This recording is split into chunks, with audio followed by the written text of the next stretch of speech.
thanks for joining me again in my shop. What I'm going to be doing here today to the Hammarlund SP-600 radio is checking its ability to reject a 455 kilocycle signal coming in at the antenna. So first we're going to go down to a low band. Way down to the bottom here. Tune in right near the bottom of the band, 600. So it's close to the bottom of the AM radio band. What we're going to do, first we're going to feed in a regular radio signal at 600. We're almost there. Turn down this output before we blast the radio into space. We'll double check the calibration of the meter here. Wow, wow, wow, wow. Wow, wow, wow. 10 microvolts. So right at the moment, we have 10 microvolts times 10, 100 microvolts supposedly coming out of the signal generator. We want to go down to 600.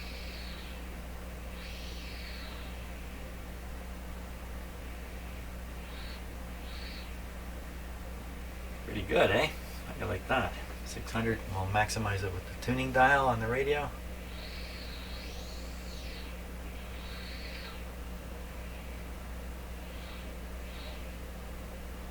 Right there. Put on the tone, turn down the volume there a little bit.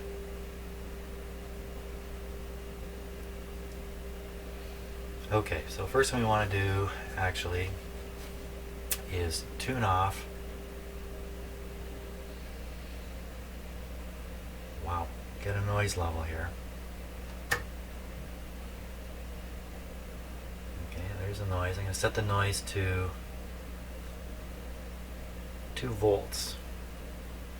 That's actually 2 volts on the speaker terminals. We'll tune the radio back in.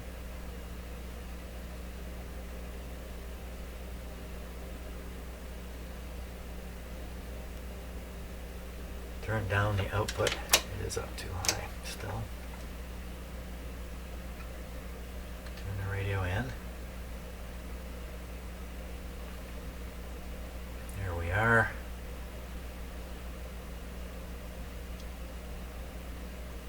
So what do you think of all that?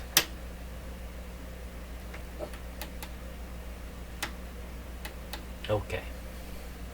So we're putting in 1 microvolt, supposedly, to the antenna terminals. Get the noise. The noise is there. Signal is there.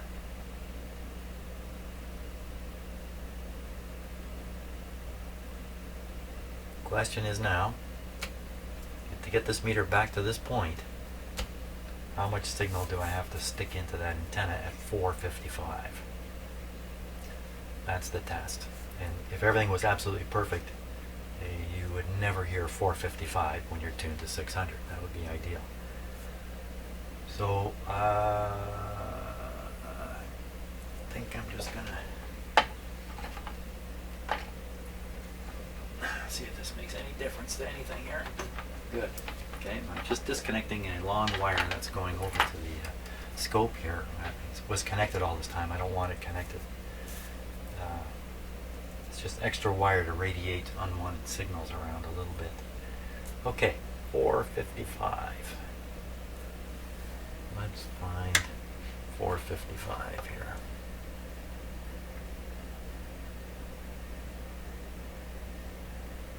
Okay, 455. Boost up the signal. What's it supposed to be? Rejection ratio, they give it in decibels, 69 decibels. Oh my gosh, I'm not going to be able to. Oh, showing up already? Okay, so I've barely gotten anywhere here.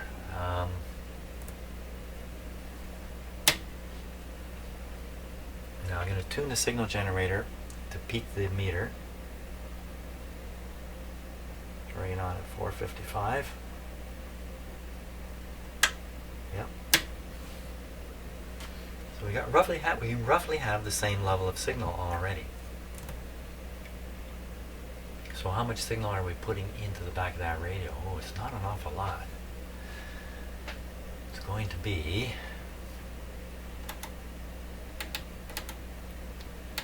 9. Let's put this rate to 10. 10, 10, 10, 10, 10, 10. 10 microvolts times 10, 100 microvolts. And we think before was 1 microvolt, was it? Yeah, I think it was 1 microvolt. So it's like 100. Well, that's no 69 decibels, that's for sure. So I think this radio is not performing well in this particular test. Now, and it's supposed to be poorest at the bottom here where we are and just get better and better and better as we go up. The significance of this is if for some reason 455 can get through the radio easily, then another radio, certainly not one of this quality, but a cheaper, littler radio, can easily be whistling out at 455 right out on the antenna that it's hooked up to. Well, you think you're receiving, and you are receiving signals on the antenna going to this cheap little radio. At the same time, the radio is firing out the IF frequency. And this was significant enough that in the Second World War, I'm not sure about Canada, but I bet you it was the same, but I'm pretty sure in Britain was very concerned about people operating spy radios, and they would drive around neighborhoods trying to pick up the local oscillator in radios. And many of them are at 455. I'm sure there's a couple other standard frequencies, and then I'll bet you spy radios have weird IF frequencies to hide them away a little bit. And this is one of the ways they detected illegal receivers.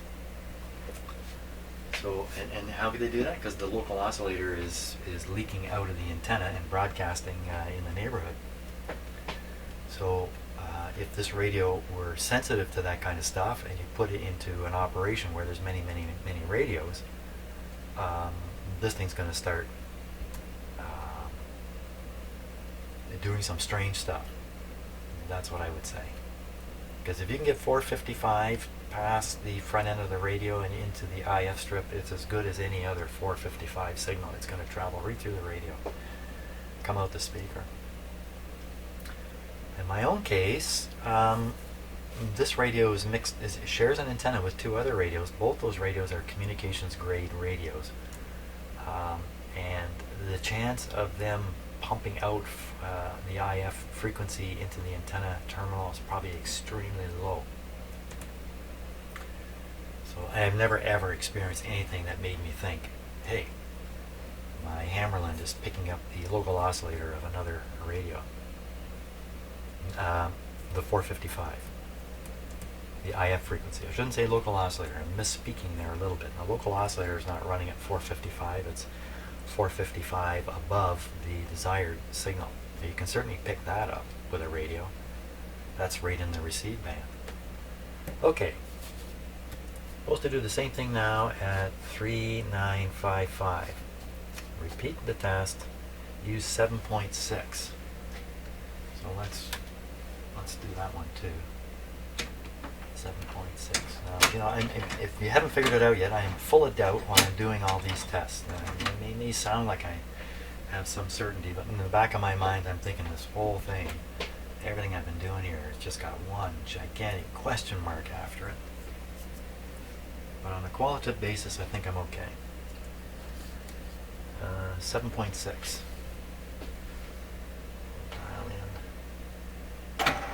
7.6. So this is the lowest, very low on the bands that use double conversion. So we want to fire in 3955 after we set the radio up a little bit. So where am I? 7.6. I'll get this guy over here up to 7.6. 6. This is exactly what we're actually tuned to. Signal's okay. There it is. Okay, let's peek it up here with the radio tuning knob. There we are. Okay, so first thing I'm going to do is I'm going to tune off.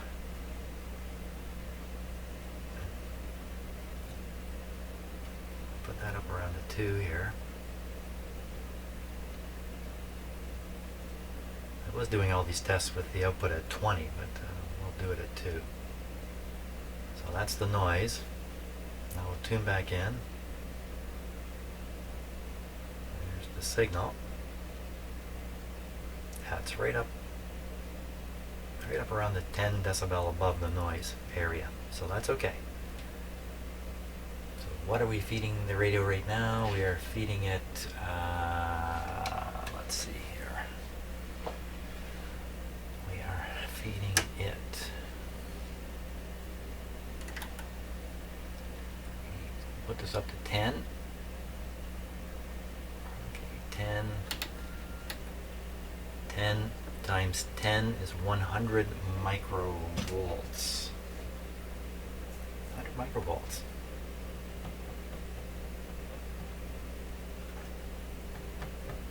Why so poor sensitivity?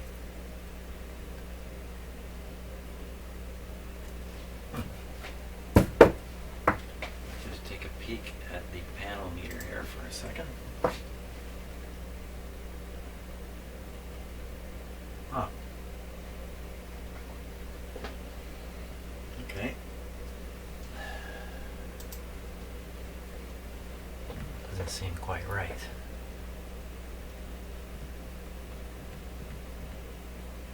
I would expect the radio to pick up around a microvolt or 2 or 3. And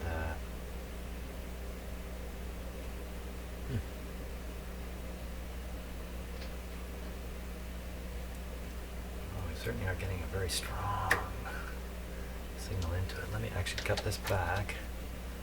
Put that back there. Okay, we'll tune off. The noise is at 2. Tune back in.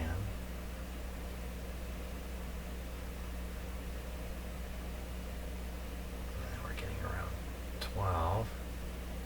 That's better, because now we're down at 1 and about 10 microvolts, supposedly.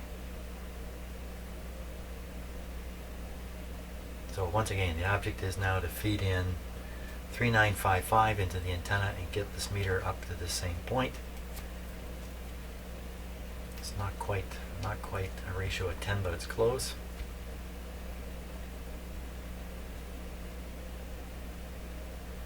Okay.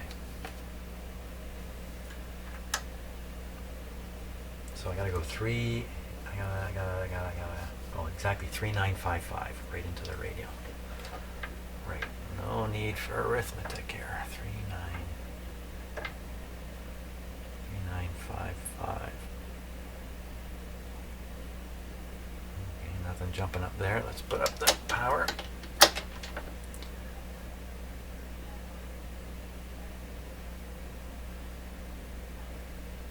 Nothing there. Go up another. Ooh.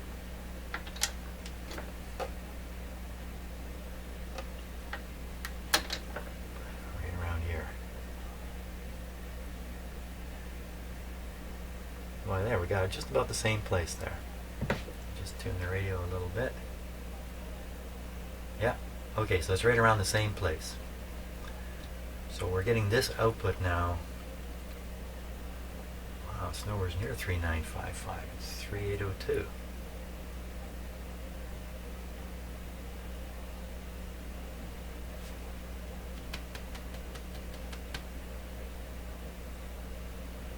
How's that happen? Let's go actually 3955. Wow.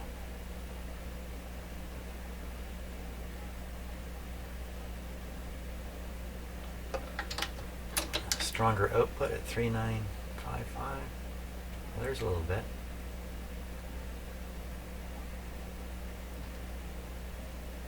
Okay. So where are we at? We are at 10,000 microvolts. I'm wearing out here. I'm definitely wearing out.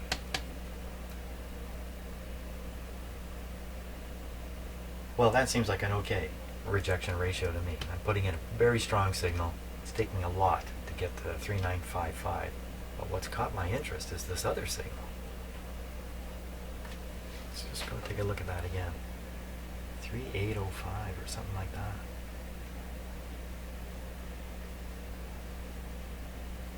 Wow. Turn down the output.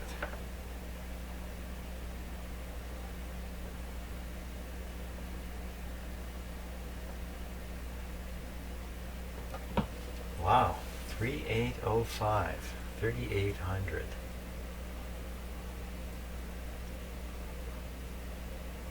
Got me as to, I'm at what, 7.6? 38? 38, 7.6. Hey, that's an interesting combination of numbers, because 2 times 3.8 is 7.6. So what's happening here? Either the signal generator is putting out, even though it's dialed, you know what, let me just flip this here. Wow, oh, wow, ooh, oh, ooh, ow, ow, ow, ow, ow, ow, ow, what's going on? So I had seen some pretty screwed up looking signals coming out of the signal generator on the oscilloscope. And I think that was because of the way I had the setup here.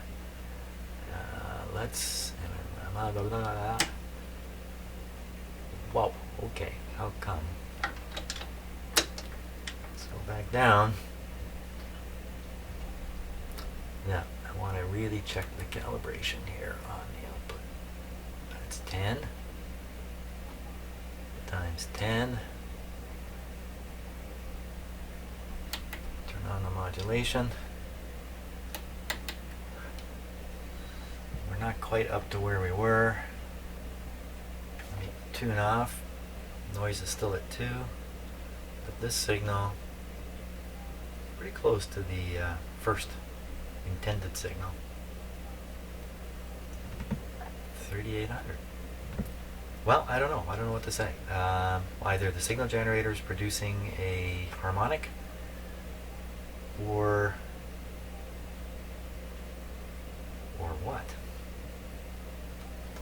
That's interesting. I don't think. If it's a signal generator, the radio's okay. If the radio somehow is picking up 3800 when it's dialed to 76, that's kind of weird. Interesting observation. Any other bad boys down here? And that's it. Now that test is not written anywhere. It doesn't say anywhere. Tune to a frequency and see if you can pick up half that frequency. Interesting. Okay. Always interesting stuff happening. I don't understand any of it, but it's all interesting to me. Okay. So what have we found out here? I think we found out the radio is working fine. I don't think there's any doubt about that. Is it working like new? No, but then again, I'm not working like new either, so I can't complain too loudly. Is it working well enough to be used? Oh yes. Oh yes, yes, yes. You can put a fourth yes in there if you want. And what's left to do here in terms of tests? Heterodyne interference attenuation test. I have no idea really what that is. I mean, I know what it is. I don't know how you do a test like that. Heterodyne is those when you're listening to AM radio and you're hearing those terrible whines when you tune in a weak signal. The AVC test, that might be quite interesting. Beat frequency oscillator calibration test, don't think I need to do that one. Overall fidelity, I think that might be an interesting one. See if we can develop a curve like that in the radio. That's it for now. Thanks for watching again, and see you on the next video.